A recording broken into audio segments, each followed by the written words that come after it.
एक कॉर्पोरेट नाम फील्ड, नहीं लेंगे, नाम नहीं ले सकते। एक कॉर्पोरेट फील्ड है, एक क्रिकेट है, हाँ, और एक जो तीसरा है वो पॉलिटिकल फील्ड है। Okay. That was such a case and he said he doesn't want to live. Please tell me off the record. he said कि मैं जीना नहीं चाहता। मैंने कहा मुझे सिर्फ आप थोड़ा समय दो, एक तो शराब को बंद कर दो और मेरी ये दवाई लो, और ऑफ कोर्स लाइफस्टाइल चेंजेस और काउंसलिंग के पार्ट थे। आज की डेट में ही इज ऑन टॉप। क्या सेलिब्रिटीज के दिमाग में एक साइकोलॉजिकल प्रेशर कुकर टाइप का क्रिएट हो जाता है? शाहरुख खान का एक वो याद आ रहा है। उन्होंने कहा था कि पहले जिंदगी भर फेमस होने के लिए हम मेहनत करते हैं, उसके बाद जब फेमस हो जाते हैं तो चश्मा लगा के अपने आप को ही छुपाते हैं दूसरों से। विराट कोहली ने अगर सेंचुरी मारी एक बार, अब उसकी अपने से तो जो एक्सपेक्टेशन है, दुनिया से एक्सपेक्टेशन है कि जब भी वो आए वो हर बार सेंचुरी मारे। अब वो बेचारा मशीन थोड़ी है। सारे जो ये लोग हैं फेमस, सारे एडवाइस नहीं फॉलो करते। हाँ। कुछ के अंदर कुछ पर्सनैलिटी प्रॉब्लम्स होती हैं और काफियों को गॉड सिंड्रोम हो गया होता है। मेरे से ऊपर तो कोई है ही नहीं, मैं भगवान के बराबर हूँ। भगवान है। मन अच्छा सा नहीं लग रहा है, तो ये एग्जैक्टली क्या होता है? आपका लगातार मन अच्छा ना होना, कम से कम 2 हफ्ते के लिए नॉन स्टॉप चल रहा है, थ्रू आउट द डे चल रहा है, मिनिमम 2 वीक्स और मोर, तो ये अवसाद यानी डिप्रेशन का अर्लीस्ट साइन हो सकता है कि आपकी बॉडी जो बनी है वो उसको रेस्ट चाहिए। बॉडी को नहीं पता कि आप सेलिब्रिटी हो, बॉडी को नहीं पता आप सेलिब्रिटी हो। The female was much more famous than the male. दोनों ने स्टार्ट किया एज मॉडल्स, बट फीमेल काफी हिट हो गई। अच्छा, तो husband went into alcoholism. Stardom दिखता तो बड़ा शाइनी है, red carpets, fans, Instagram glam, but अंदर से कहानी थोड़ी अलग होती है। एंजाइटी, प्रेशर, परफॉर्मेंस बर्नआउट, ये सब भी स्क्रिप्ट का पार्ट होते हैं। आज हम बात करेंगे मेंटल हेल्थ और फेम के टॉक्सिक रिश्तों की। क्यों सक्सेसफुल होने के बाद भी कई सेलिब्रिटीज टूट जाते हैं। थेरेपी, ट्रोलिंग, ट्रॉमा, सब पर खुल के डिस्कशन होगा। मेरे साथ है doctor Sandeep Vohra with so much experience of dealing with top level of India's achievers and celebrities. There can be no one better than him in India to help us understand the psyche and challenges faced by celebrities. आज उनसे समझेंगे fame के पीछे क्या pen छुपा होता है। Welcome to the podcast sir. और सबसे पहले तो हम आपकी लाइफ जर्नी एक बार जानना चाहेंगे, because you have been dealing with so many celebrities, their mental health. आप अपनी मेंटल हेल्थ कैसे स्टेबल रखते हैं? टॉप प्रायोरिटी होती है अपनी मेंटल हेल्थ, बिकॉज देखिए अगर आप हर वक्त हर रोज़ इतने लोगों को मिलते हैं जिनको किसी ना किसी तरह की इमोशनल प्रॉब्लम है, तो सबसे इम्पॉर्टेंट होता है एज अ डॉक्टर आपको मेंटली डिटैच होना उनकी प्रॉब्लम से। ऑफ कोर्स, और in last so many years जो मैं इतने समय से लोगों को डील कर रहा हूँ, तो जो लोगों को बताता हूँ मैं खुद फॉलो करता हूँ। उसमें सबसे इम्पॉर्टेंट है स्लीप। तो मैं एडिक्वेट स्लीप लेता हूँ। आई फॉलो अ 10 to 5 का pattern. I am an early riser. I regularly go for exercise, gymming. इसके अलावा मेंटली स्विच ऑफ करने के लिए हफ्ते में 1 दिन ऑफ रखता हूँ। I spend my relaxation is with my family. अपनी फैमिली के साथ टाइम स्पेंड करता हूँ, और अपनी लाइफ में जो जितना भी मैनेजेबल स्ट्रेस है उसको इस तरीके से करता हूँ कि अपने आप को बहुत ज़्यादा ओवर एम्बिशियस ना होके अपनी प्रोफेशनल जर्नी में भी शॉर्ट अचीवेबल टारगेट्स रखता हूँ। मैं ये नहीं कहूँगा कि मेरी लाइफ परफेक्ट रही है, क्योंकि बहुत अप्स एंड डाउन जैसे सबके होते हैं वो रहे हैं, बट हाँ ये मैं ज़रूर कह सकता हूँ कि जो मैंने अपनी ब्रांच से सीखा है वो अपने पर लागू किया है, अपनाया है। And I because of my branch I would say कि मैं my self I have become a much more mature and a person who can handle multiple things. अच्छा, लेकिन ये करियर आपने वैसे चुना क्यों? इसके पीछे एक ट्रेजेडी है। मैं जब I was in first year of my MBBS, so I lost my brother in a very different and a very peculiar circumstances. 1985 की बात है, 40 साल पुरानी। He had gone for trekking with his friends. He never came back. And it was not sudden that we got to know. For 3 years we did not know whether he's alive or not. So of course he did not survive and his friends also did not survive. तो वो 3 साल का जो period था उसमें मैं अपने घर में, आई वॉज एल्डेस्ट, तो मुझे अपने घर में हर रोज़ रोना धोना देखना। एक चीज़ होती है डेथ, एक होती है पता ही नहीं कि वो अलाइव है नहीं। उस चीज़ ने कहीं ना कहीं सबकॉन्शियसली मुझे लगता है मुझे सिखाया। एंड मेरे दोनों पेरेंट्स को ज़रूरत पड़ी मेंटल हेल्थ प्रोफेशनल्स की। Okay. मैं उनको लेके जाता था, दिखाता था।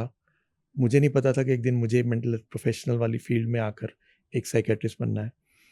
उसके बाद जब ऑप्शन आई हमारी चूज़ करने की, तो जब ब्रांचेज आई तो तब तक मैंने 100% तो डिसाइड किया नहीं था। तो उसमें लिखा हुआ था कि साइकेट्री। मैंने अपने पेरेंट्स से पूछा। हाँ.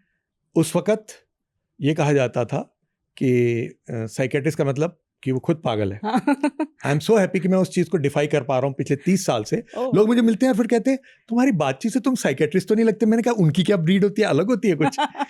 तो वो जो चीज़ है, फिर जब मैंने देखा, मैंने कहा, मैंने अपने माता पिता दोनों से, पेरेंट्स से पूछा, तो मैंने कहा साइकेट्री के बारे में क्या सोचते हो? माय फादर सेड, बेटा तुझे पता है कि हमें साइकेट्रिस्ट की वजह से कितनी हेल्प मिली तेरे ब्रदर के जाने के बाद। तो I took up the psychiatrist field. जब लिया तो धीरे धीरे मुझे ये लगने लगा कि शायद भगवान ने मुझे एक बहुत अच्छा रास्ता दिखाया।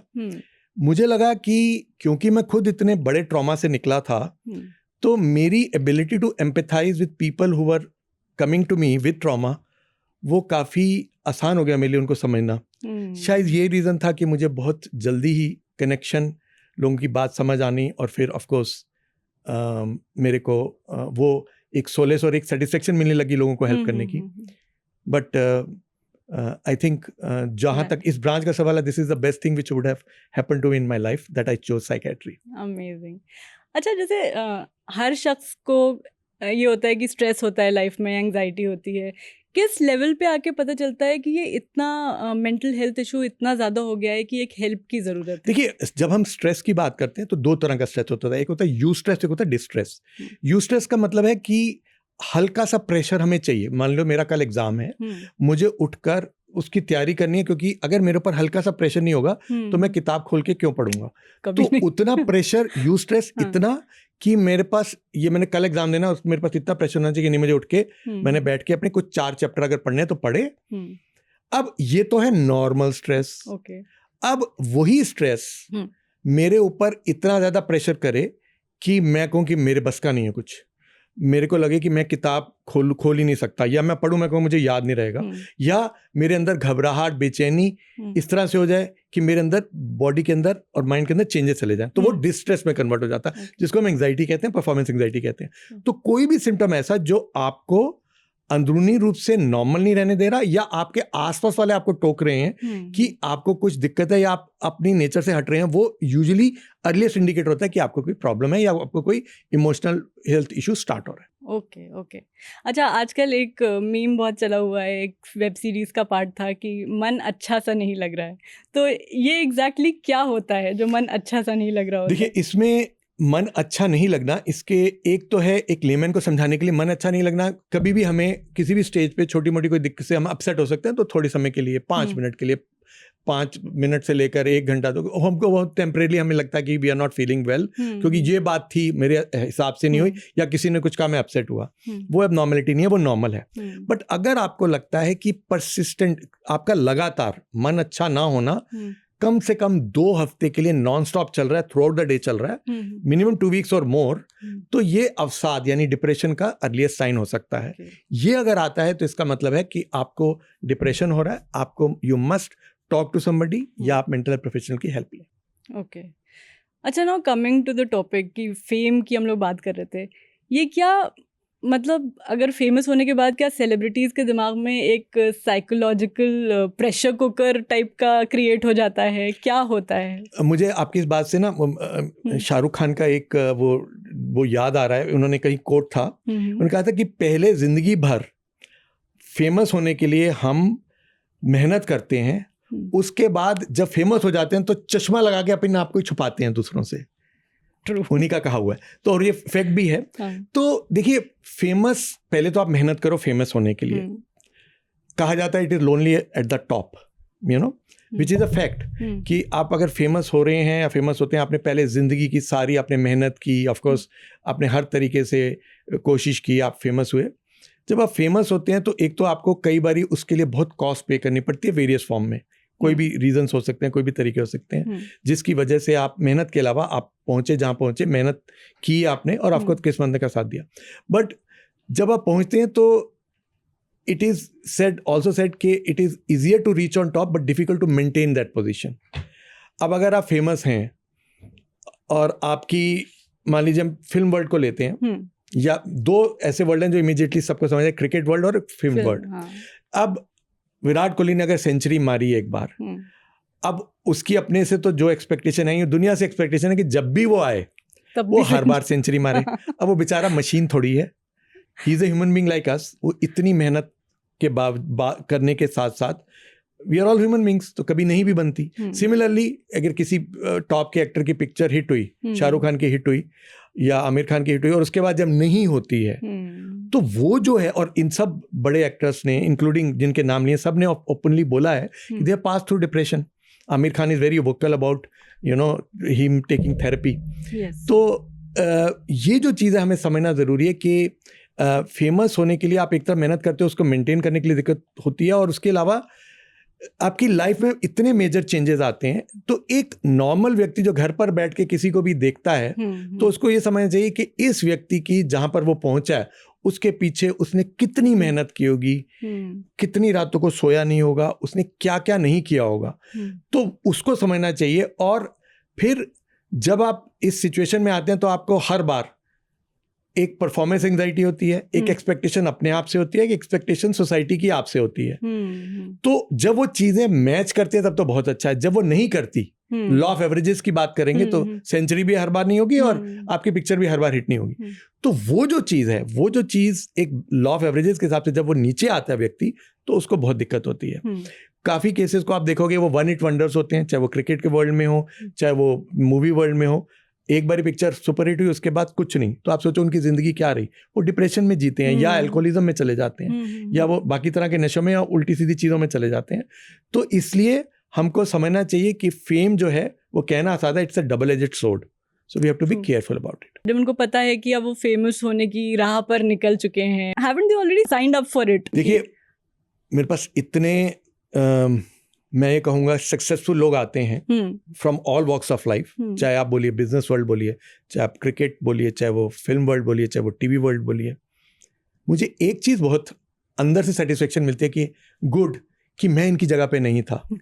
चाहे वो सबसे बड़ा व्यक्ति अपनी फील्ड का टॉप को, दुनिया उसको देख के उसको कहती हो, क्यों? क्योंकि मैं बहुत बारीकी से देखता हूं उन बेचारों को, कितनी स्ट्रगल की उन्होंने, किस तरह से हुए।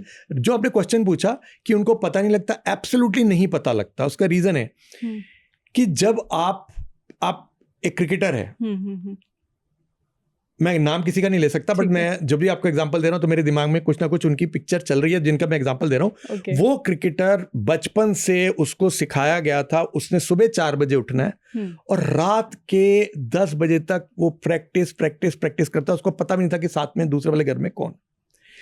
जब आपकी पूरी की पूरी जो लाइफ है वो रिवॉल्व करती है सिर्फ उसके आसपास, तो आपको कोई सुध-बुध नहीं रहती। आपका खाने पीने का चला जाता है, आपको सिर्फ एक ही चीज नजर आती है कि मेरे को सक्सेसफुल होना है, मुझे बैट्समैन बनना है, बॉलर बनना है, जो भी है।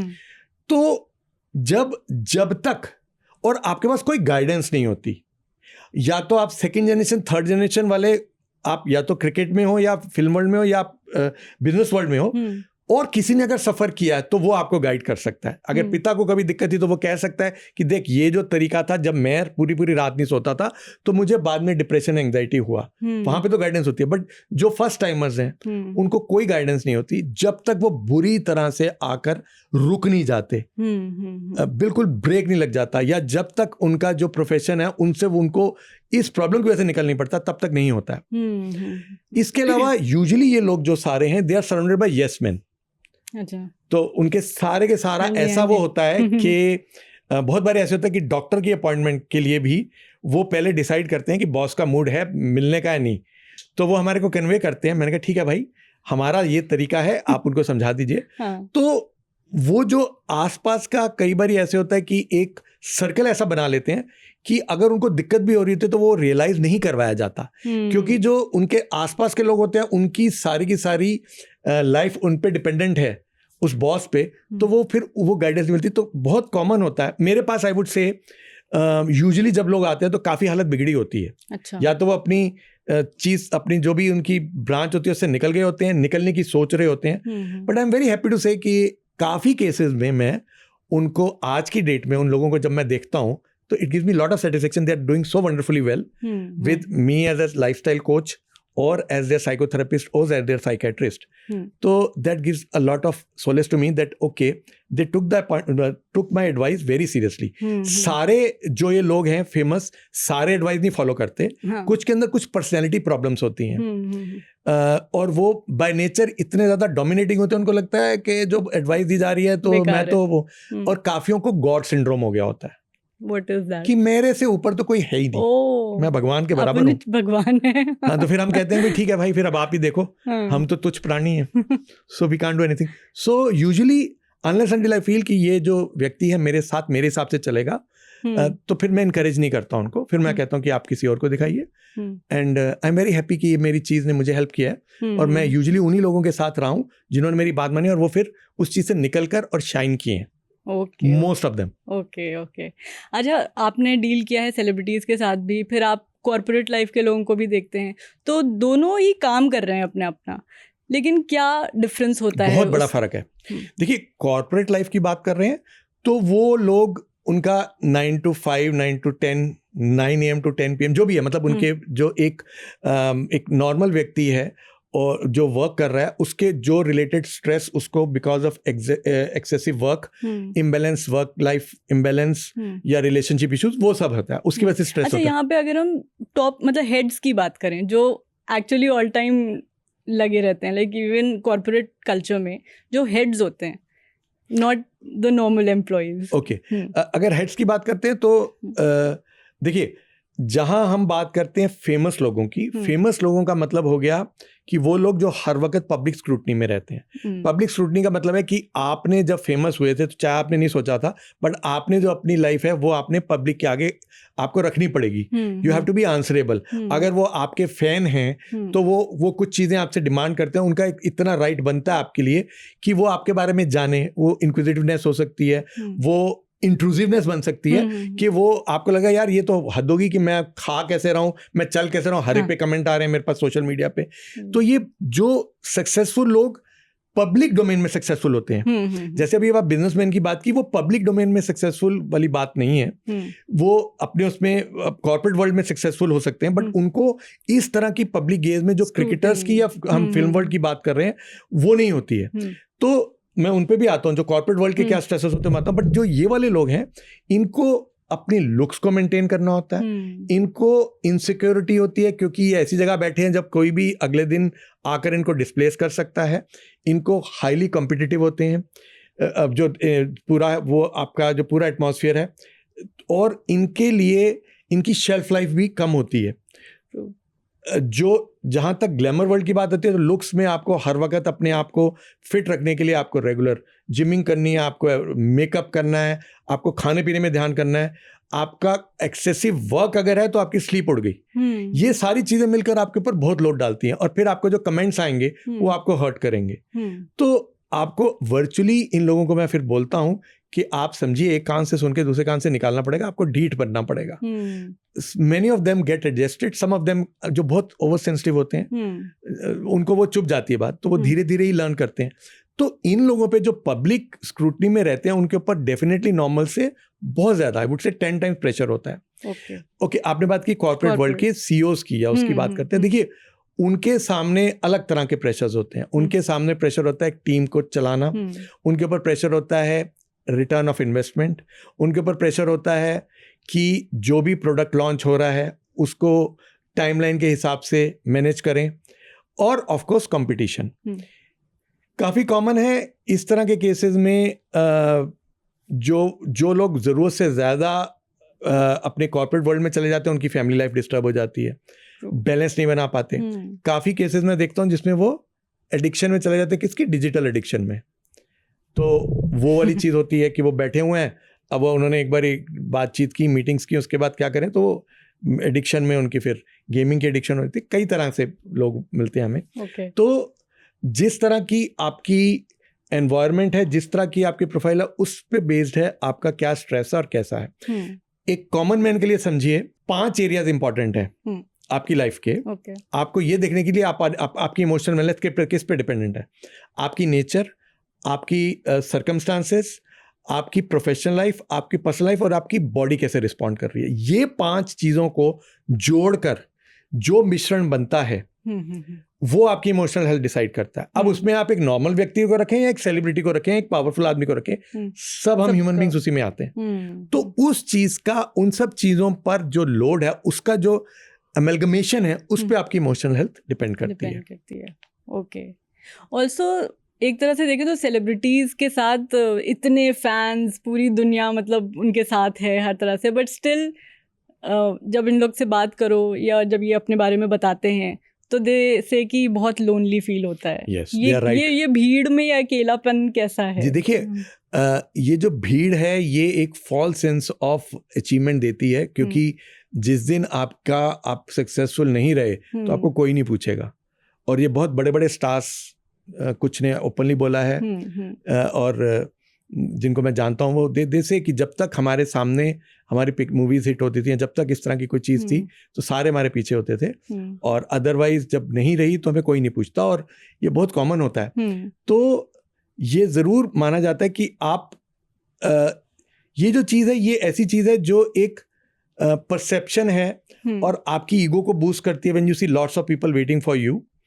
बट अल्टीमेटली आपका, जैसे मैंने बोला, आपकी अपनी इमोशनल लाइफ, आपकी जो रिक्वायरमेंट है वो तो आपके आसपास आपकी रियल लाइफ में जो हो रहा है, not real life but real life में जो हो रहा है, उसमें आपके साथ आपकी रिलेशनशिप्स कैसी हैं, आपके लव वंस आपके साथ कैसे इंटरेक्ट कर रहे हैं, आप कितना टाइम अपने को दे रहे हैं, आप कितने घंटे सो रहे हैं, क्या आप नशा कर रहे हैं। अगर आप नशा कर रहे हैं तो ब्रेन फिर उसमें, जो कि काफ़ी लोग मैं जानता हूँ, addiction is quite common not only in India, all over the world, इस तरह के ग्रुप में। तो वो सारी चीज़ें आपके ब्रेन पे लोड डालती हैं, और किन्हीं वजहों, इन सब चीज़ों के मिश्रण से अल्टीमेटली आपको एंग्जाइटी, डिप्रेशन का सामना करना पड़ता है। और सबसे बड़ी बात ये होती है कि जो लोग फेमस होते हैं उनको बहुत शर्म आती है कि हम कैसे किसी को बताएं कि हमें हेल्प की ज़रूरत है, और अगर बताएं और अगर पता लग गया मेंटल हेल्थ प्रोफेशनल्स, किसी मेंटल प्रोफेशनल की हेल्प ली है तो और बुरा होगा। जिसको ऑफ कोर्स जो लोग अच्छे तरीके से इसको हैंडल कर सकते हैं वो चुपचाप से कनेक्ट भी कर लेते हैं और सारी सर्विसेज भी ले लेते हैं। और अब जब से वीडियो कॉन्फ्रेंसिंग है, जब इस तरह की चीज़ें हैं, तो आपकी एनोनिमिटी, अब सब कॉन्फिडेंशियलिटी सब मेंटेन होती है। अब मैं अपने चैम्बर से बैठकर दूर दूर तक सब इस तरह के लोगों को आराम से हैंडल करते हैं, किसी को पता भी नहीं लगता, उनकी कॉन्फिडेंशियलिटी रहती है, हमें भी आसान रहता है, उनके लिए भी आसान रहता है। अच्छा, ये जो सेलिब्रिटीज, जैसे आपने इतने सारे को हैंडल किया है, तो सबसे बड़ा इशू क्या होता है? किस वजह से डिप्रेशन में सबसे ज़्यादा सेलिब्रिटीज जाते हैं?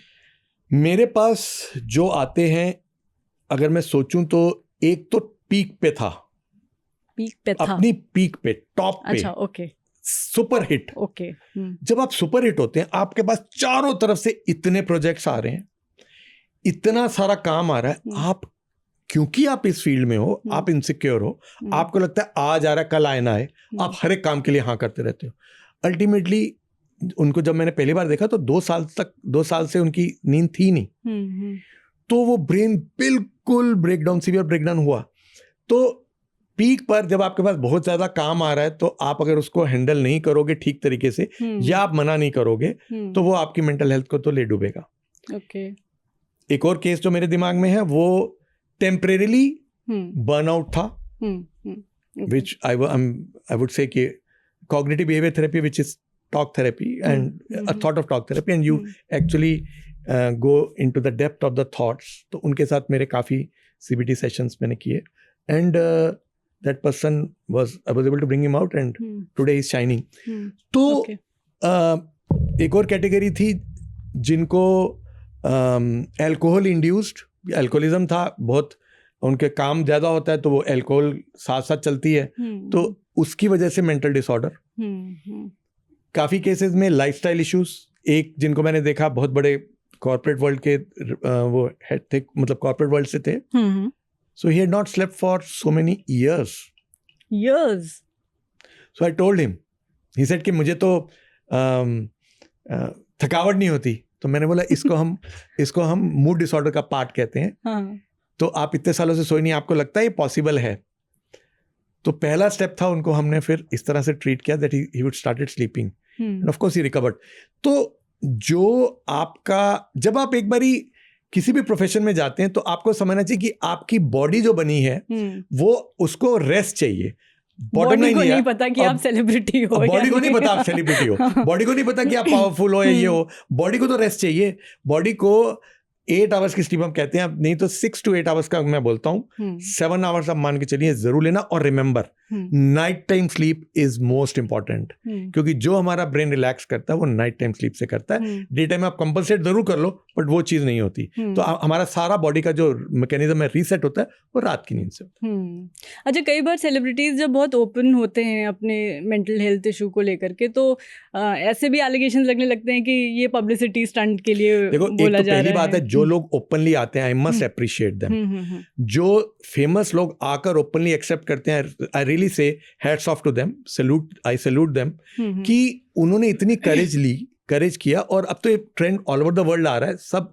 क्योंकि देखिए, अगर आप लोगों के सामने आकर बताते हैं तो आप 2 तरीके से हेल्प कर रहे हैं। आप सबसे पहले अपने आप को हेल्प कर रहे हैं कि आपने सबको बता दिया तो आपके ऊपर प्रेशर नहीं है कि हाय मेरे को क्या हो गया। दूसरा, आप सोसाइटी के उन सब लोगों को हेल्प कर रहे हैं जो आपको आइडियलाइज कर रहे हैं, वो आपको रिलेट कर सकते हैं एज ए ह्यूमन बीइंग। सो जिन लोगों ने भी एक्सेप्ट किया है, I really appreciate, and the more people come out in open, तो easier it becomes for us who want to help the maximum of people of our country mental health issues पर बात करना या उस conversation को normalise करना। But society में अभी भी क्यों इसको लेके इतना स्टिग्मा रहता है कि आप मेंटल हेल्थ स्पेशलिस्ट के पास अगर जा रहे हैं तो लोग आपको दूसरी तरह से देखेंगे। मतलब अगर आपको कोई हार्ट इशू है, हार्ट प्रॉब्लम है, लिवर प्रॉब्लम है, तो आप आराम से जाओ। जी बिल्कुल। तो ये जो चीज़ है उसमें, क्योंकि शुरू से एक तरह की ये बात चली है कि मेंटल डिसऑर्डर मींस पता नहीं क्या हो गया। आज की डेट में मेंटल डिसऑर्डर का मतलब सिंपल एंजाइटी से लेकर एक सीवियर मेंटल डिसऑर्डर की बात करते हैं। तो हमारे पास जो लोग आते हैं, मेजॉरिटी वो लोग जो हैं वो या उनको एंजाइटी होती है, या डिप्रेशन होता है, या मूड डिसऑर्डर, जो कॉमनेस्ट हैं। ऑफ कोर्स सारी तरह के लोग आते हैं, ओसीडी भी आता है, स्किज़ोफ्रेनिया भी आता है। बट ये जो लोगों के दिमाग में गलत धारणा है कि अगर किसी को मेंटल डिसऑर्डर हो गया तो वो फिर कभी ठीक नहीं हो सकता। द फैक्ट इज 70 से 80% लोगों को हम मेडिसिन और काउंसलिंग के कॉम्बिनेशन से हम 100% नॉर्मल कर सकते हैं, और आप पहचान नहीं सकते उनको कोई दिक्कत है।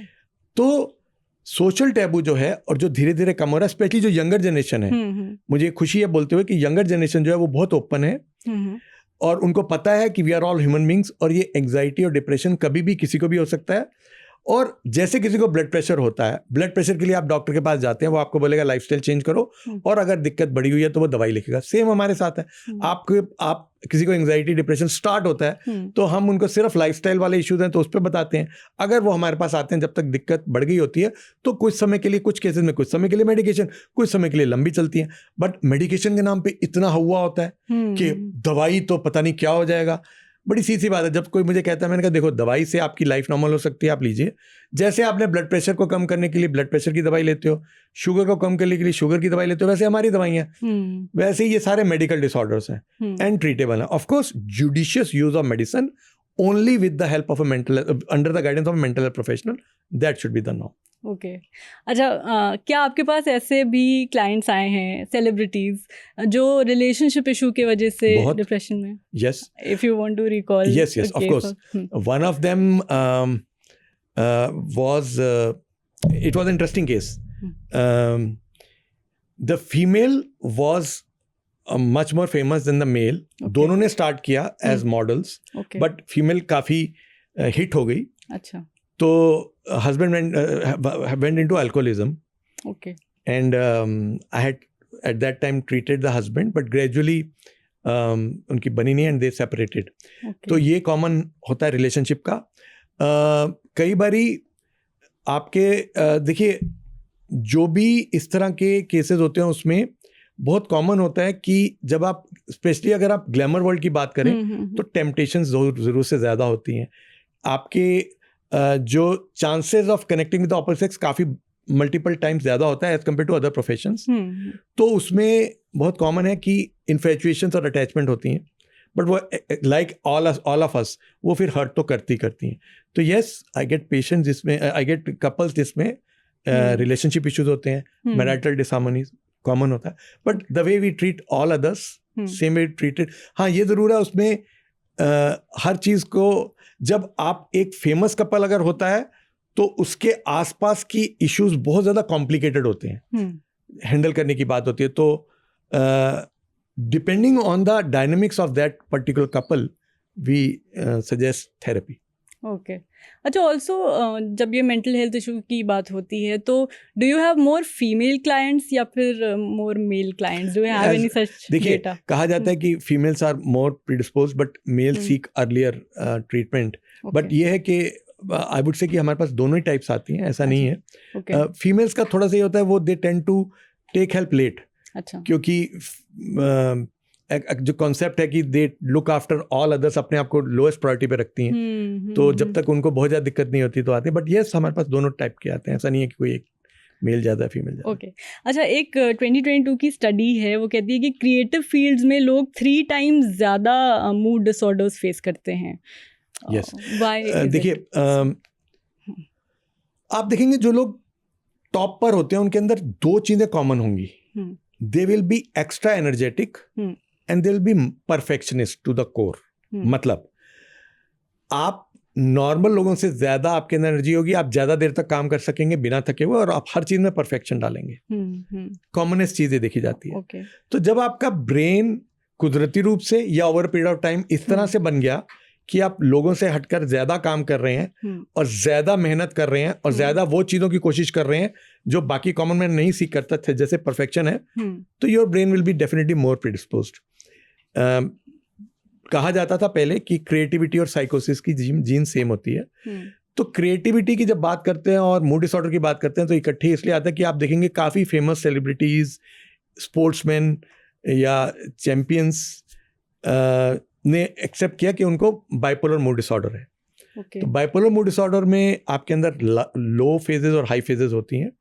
तो काफ़ी इस तरह के फेमस लोगों ने ओपनली एक्सेप्ट किया है। इसको या तो डिप्रेशन एक्सप्लेन करेंगे। Bipolar bipolar mood disorder, bi means two, pole means poles. तो इस तरह की प्रॉब्लम जो क्रिएटिव लोगों में देखा जाता है कि कभी तो आपको लगेगा कि वो इतना बढ़िया काम कर रहे हैं, वो बेस्ट पॉसिबल, अगर किसी फिल्म वर्ल्ड में देखेंगे तो बेस्ट पॉसिबल शॉट 1 सेकंड में उसने शॉट दिया, कोई रीटेक नहीं करना पड़ा। और कभी वो इस तरह से होगा कि वो निकलेगा ही नहीं, उसको टाइम लगेगा और टाइम पे नहीं आएगा। तो ब्रेन की एनर्जी जब फ्लक्चुएट करती है तो आपके अंदर जब लो वोल्टेज पे चला जाता है तो उसको हम लो फेज कहते हैं। तो आप हर चीज़ आपकी स्लो हो जाती है।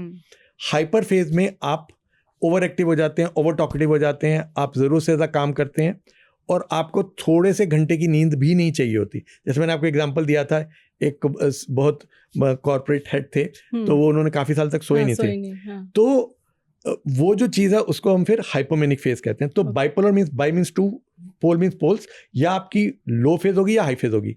तो अभी जैसे ब्रिटनी स्पीयर्स है, साइमन बाइल्स, इन्होंने डिप्रेशन या बाइपोलर डिसऑर्डर के बारे में बोला है। इंडिया में भी काफ़ी सेलिब्रिटीज ने बोला है बाइपोलर मूड डिसऑर्डर के लिए। तो उसमें उनकी जो एनर्जी फ्लक्चुएट करती है, ये ट्रीटेबल डिसऑर्डर है। आप अगर सही समय पर जाएं और डॉक्टर की एडवाइस सीरियसली लें तो bipolar mood disorder is treatable. और बहुत बड़े बड़े फेमस लोगों में इंक्लूडिंग अमेरिकन प्रेसिडेंट्स और प्राइम मिनिस्टर्स, उनको भी बाइपोलर डिसऑर्डर रहा है, जो ओपनली एक्सेप्टेड है और हमारी किताबों में नाम दिए हुए हैं। तो हमको बॉटम लाइन हमें ये समझना है कि इमोशनल प्रॉब्लम्स हम सब में से किसी को हो सकती हैं। आपको बिल्कुल नहीं शर्माना है, आपको अर्लियर स्टेज पे कनेक्ट करना है। पहले अपने मन की बात किसी से शेयर करिए। आपको लगता है वो बात ऐसी हो रही है जो या तो शेयर नहीं हो सकती या प्रॉब्लम बढ़ रही है, तो बेझिझक होकर किसी भी मेंटल हेल्थ प्रोफेशनल को जरूर कंसल्ट करें। आप इतने साल से इस फील्ड में हैं, तो ये जो सोशल मीडिया आया है, तो क्या शिफ्ट आपने देखा है? क्या पहले बहुत बड़ा शिफ्ट है।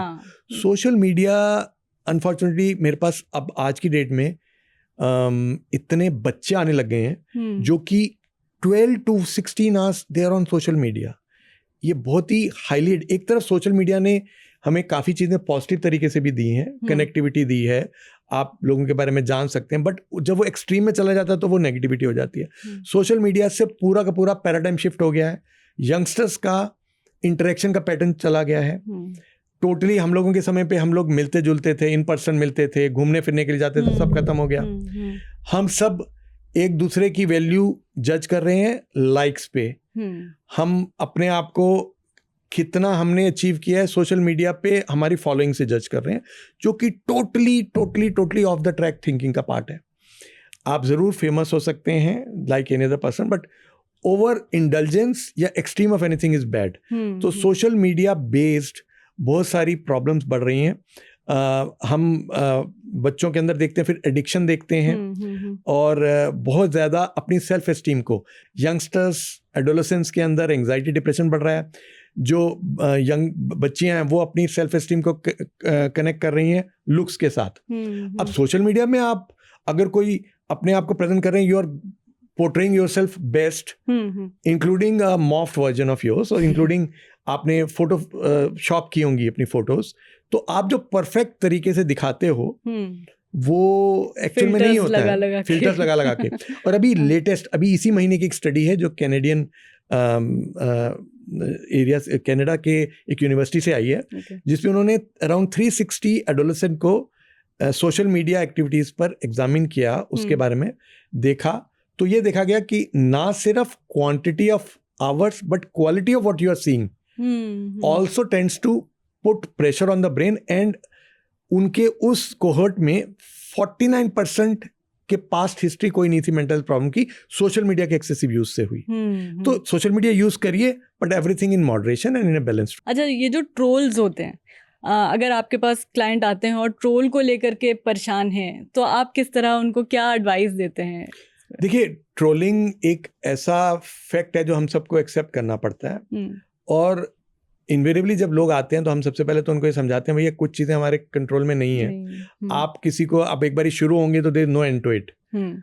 तो बेस्ट वे इज के keep your interaction with social media at least for some time at a minimal level and try to ignore them. आप बहुत ज्यादा उनसे इंडल्ज करेंगे तो वो बढ़ाएंगे problem. So usually I tell them to, वही जैसे मैंने बताया, एक कान से सुन के दूसरे कान से निकालो, या देखो ही मत। और आपको स्ट्रांग तो होना पड़ेगा, मुश्किल है। और स्पेशली वो लोग जो फेमस हैं, आप समझिए दूसरा जो ट्रोल बैठा है उसका क्या रीजन है? एक तो आप फेमस हैं, और आप देखने में अच्छे हैं तो और मुसीबत है, और आपके अगर और फॉलोइंग है तो और मुसीबत है। तो उसका अंदर का एंगर, उसके अंदर की इनसिक्योरिटी और उसकी हेट्रेड वो ट्रोलिंग में निकालेगा ना, कैसे निकालेगा? और काफी लोग तो वेले बैठे होते हैं तो उनको और कोई काम नहीं होता, तो वो फिर इस तरह से करते हैं। तो उनको इस तरह से करके एक जो sense of achievement, false sense of achievement मिलती है, वो हमें नहीं देनी चाहिए, तो इग्नोर देम। अच्छा, जैसे सेलिब्रिटीज के फिटनेस ट्रेनर्स होते हैं, उनकी डाइट का ख्याल रखने के लिए कोई होता है, तो ऐसे क्या हर सेलिब्रिटी के पास एक मेंटल हेल्थ स्पेशलिस्ट होना चाहिए? Do you think Very it is important required? question. आपने बहुत important प्रश्न किया। मेरे हिसाब से आपने जो प्रश्न किया उसकी बहुत इंपॉर्टेंस इसलिए है कि आपकी सारी चीजें, अगर आप खा पी भी रहे हैं, आपका जब तक एक मेंटल हेल्थ का एस्पेक्ट को अगर कवर नहीं किया, तो जो आपकी मेहनत है, चाहे वो फिटनेस ट्रेनर हो या कोई और हो, या न्यूट्रिशनिस्ट हो, वो या आपका जिम एक्सपर्ट हो, वो आपकी ऑप्टिमाइज नहीं कर पाएगा आपकी बॉडी और ब्रेन को, अगर मेंटल हेल्थ वाला एस्पेक्ट नहीं लिया गया। तो it is highly recommended for those people who are at their peak to be in touch with mental health experts more from a preventive aspect. And of course जब problem आती है तो आप जाएं, उसमें तो झिझके नहीं, बट प्रिवेंटिव एस्पेक्ट में it can be of great help. देखिए, आपको एग्जांपल देता हूँ, बड़ी कॉमन सी चीज़ है कि आप 50 तरह की डाइट्स कर रहे हैं, आपने वर्ल्ड के बेस्ट लोगों को कर लिया, मैं ये भी कर लूँ, ये भी कर लूँ, मैंने ये नहीं खाया, ये खाया, और आप सो नहीं रहे हैं। अगर आप सो नहीं रहे हैं तो आपका मेटाबॉलिज्म कोई नहीं ठीक कर सकता। तो एडिक्वेट स्लीप के साथ जो बैलेंस है, तो वही मेहनत जो आप कर रहे हैं आपको 50% करनी पड़ेगी। आपको फॉलो तो वो सब चीज़ें करनी पड़ेंगी, बट अगर आप करते हैं तो वाई नॉट। तो मेरे हिसाब से जो लोग, स्पेशली जो लोग पब्लिक स्क्रूटनी में हैं या उनके ऊपर बहुत ज़्यादा प्रेशर है, उनको बिना एनी हेजिटेशन के इमोशनल हेल्थ एक्सपर्ट्स के साथ कांटेक्ट में रहना चाहिए, और प्रिवेंटिव तौर पर कंसल्ट करने में कोई बुराई नहीं है। Prevention is always better than cure. मैं आपको एग्जांपल देता हूँ, एक common for people to understand. आप ब्लड प्रेशर जब बढ़ जाता है तब जाते हैं डॉक्टर के पास, और डॉक्टर कहता है भैया अब आपका ब्लड प्रेशर इतना बढ़ा हुआ है, तो हम अगर उस ब्लड प्रेशर को दवाई ना लेनी पड़े उस स्टेज पर जाना चाहते हैं, तो जिस दिन आपको लगता है आपको पहली बार ही सिर दर्द हुआ और आपकी पहली रीडिंग आई, अगर आप डॉक्टर के पास जाते हैं तो डॉक्टर आपको क्या बोलेगा कि देखो भैया खाने पीने में ध्यान दो, रात को एडिक्वेट स्लीप लो, एक्सरसाइज करो, तो वो वाली चीज आपकी प्रिवेंट हो सकती है। तो आप जैसे बीपी को बढ़ने से रोक सकते हो अर्ली स्टेज पे, वही तरीके से आप एंजाइटी और डिप्रेशन को प्रिवेंट कर सकते हो आप अर्ली स्टेज पे जाते हो। तो जब आप इस स्टेज पे चले जाते हो, जब चीज बढ़ जाती है, तो लाइक ब्लड प्रेशर की दवाई तो फिर जिंदगी भर लेनी पड़ेगी, हमारी तरफ से फिर दवाई जिंदगी भर लेनी पड़ती है। तो the earlier you come to a mental professional, easier it is for your professional expert to help you in reversing the disorder without any major damage. Okay, अच्छा, बीइंग इनटू दिस, आप जो लोग बनना चाहते हैं सेलिब्रिटी, जो famous होना चाहते हैं, सबके दिमाग पर रहता है यार फेमस हो जाएं एक बार तो बस सब कुछ मिल जाएगा, वह एक मैसेज जो आप उन लोग को देना चाहेंगे? There is no substitute to hard work. मेहनत करनी तो बहुत ज़रूरी है। आप मेहनत करिए और आप अपने हिसाब से चलिए, लोगों की बातों में मत आइए। Focus on your target, go for short achievable targets जो आपको लगता है कि आप कर सकते हैं। अगर आप कल को आप 10वें माले पे जाना चाहते हैं तो आपको ग्राउंड फ्लोर की पहले स्टेप से जाना पड़ेगा ना, सीधा आप 10th फ्लोर पे तो नहीं जा सकते हैं। तो short achievable targets, being optimistic, no drugs, adequate sleep and faith in yourself and God. This is a mantra. Okay, and एक और चीज, आपके पूरे करियर में कोई एक ऐसा स्ट्रॉन्ग केस जो हमेशा it will be like closest to your heart? Yes. Which one? मतलब क्या पूछना चाहती हैं उसके बारे में? कि क्यों वो इतना आपके दिल के करीब रहा वो केस? दिल के करीब मतलब मतलब देखिए, मेरे को वो लोग याद रहते हैं जो सबसे टफ थे मेरे लिए। ओके। जो जब मैंने स्टार्ट किया तो वो मेरे को इलाज मेरे से या तो ना करवाने का रीजन क्या था कि मैं दवाई नहीं खाऊंगा। अच्छा। मेरे लिए वो केस मुझे 4 महीने लगे और मैं I was able to convince that person, जिसमें मेरी मीटिंग उनके साथ ऑलमोस्ट डेली होती थी फॉर 2 to 3 आवर्स। एक वो बहुत सेटिस्फाइंग है। एक केस जो मैंने अभी आपको बताया वो आज की डेट में टॉप पे हैं। उनको देख के बहुत, क्योंकि मैं जब उनके साथ बैठता था तो उन्होंने भी नहीं सोचा था, मैंने भी सोचा था कि एक दिन वो इस लेवल पे पहुंच जाएंगे। वो ऑलरेडी एस्टेब्लिश अचीवर थे। ओके। एक और केस, ये सारी डिफरेंट फील्ड्स हैं। ओके। एक कॉर्पोरेट नाम नहीं लेंगे। नाम नहीं ले सकते। एक कॉर्पोरेट फील्ड है, एक क्रिकेट है, और एक जो तीसरा है वो पॉलिटिकल फील्ड है। Okay. That was such a case that I can already see that glow on your face while because talking that about person came to me and he said he doesn't want to live. Please tell me off the record. he said कि मैं जीना नहीं चाहता। मैंने कहा मुझे सिर्फ आप थोड़ा समय दो, एक तो शराब को बंद कर दो और मेरी ये दवाई लो। और ऑफ कोर्स लाइफस्टाइल चेंजेस और काउंसलिंग के पार्ट थे। आज की डेट में he is on top again, totally सब। ये 3 केसेस मुझे आपने जब पूछा तो याद आते हैं जो मेरे लिए बहुत सेटिस्फाइंग है। हाँ, जो केसेस सबसे टफ होते हैं, मुझे बहुत समय लगता है, बट मैं उनको नॉर्मल लाइफ पे ला पाता हूँ। वो एक कॉमन मैन में जो मेरे क्लिनिक पे आते हैं वो भी मेरे लिए बहुत सेटिस्फाइंग होते हैं। वो आके मुझे इतनी ब्लेसिंग देते हैं, मुझे कहते हैं दैट इज ऑल्सो समथिंग जिसकी मेरे लिए मैं बोलूँगा इनवैल्यूएबल है, उनकी ब्लेसिंग्स। और क्योंकि वो सारे लोगों, मतलब काफ़ी साइकेट्रिस्ट को दिखाया होता है, बट मेरे पास क्योंकि sometimes you have a image के अगर किसी और के पास ठीक नहीं हुआ तो मेरे पास हो जाएगा, हालांकि I don't believe in that, but मेरे पास पूरे इंडिया के काफ़ी ड्रग रेजिस्टेंट केसेस आते हैं। okay. तो फिर उसके अंदर मैं बहुत बारीकी से जाता हूँ, वो भी मेरे लिए बहुत सेटिस्फाइंग होते हैं। ओके, वन लास्ट थिंग, एक मिथ मेंटल हेल्थ इशू को लेके जो आप लाइक बताना चाहेंगे कि इट्स जस्ट अ मिथ? हाँ, कि साइकेट्रिस्ट की दवाइयाँ दिमाग को खराब कर देती हैं। समझ लीजिए साइकेट्रिक मेडिसिन्स अमृत हो सकती हैं उन लोगों के लिए जिनको ज़रूरत है, और judicious use of medicines under the guidance of a qualified psychiatrist is the need of the hour. आप आंख बंद करके फॉलो करिए, जैसे आप अपने कार्डियोलॉजिस्ट को ट्रस्ट करते हैं, जैसे आप अपने फिजिशियन को ट्रस्ट करते हैं, वैसे ही साइकेट्रिस्ट को ट्रस्ट करिए। हमारे पास जो दवाइयाँ हैं वो पूरी रिसर्च के बाद, पूरी वर्ल्ड वाइड रिसर्च के बाद, साइंटिफिकली वैलिडेशन के बाद दी जाती हैं। मेरे पर्सनल एक्सपीरियंस में उन दवाइयों से मैं बता भी नहीं सकता हूँ कितने लोगों की ज़िंदगियों को हमने ठीक करके 100% नॉर्मल किया, और आप लोग पहचान भी नहीं पाएंगे कि वो उनको मेरी दवाइयाँ वो ले रहे हैं। Okay, thank you so much, sir, on that note. Thank you for calling me. Lovely having you. Namaskar.